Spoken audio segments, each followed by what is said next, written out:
নমস্কাৰ। কি ধুনীয়া কাপোৰ এযোৰ আনিছোঁ চাওক না। মাই গড, দেখিয়ে মানে ভাল লাগি গৈছে। চাওক কিমান ধুনীয়া লাগিছে, গোটেই গাতে দুটা। মাৰ পিন্ধিলে কেনেকুৱা লাগিব চাওক।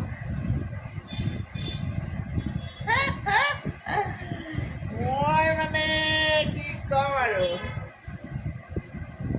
ইমান ভাল পাওঁ এই মেখেলা চাদৰ। চাওক এইখন চাদৰ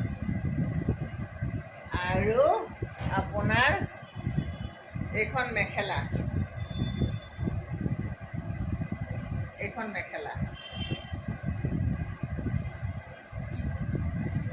এইখন মেখেলা 4500 চাইড পাৰি আপুনি পিংক কালাৰৰ ব্লাউজৰ লগতে পিন্ধি দিব পাৰিব বিন্দাছ। আৰু আপোনাৰ ব্লাউজ পিছত দেখাই দিওঁ, এই দুটা কাষৰি দিছে।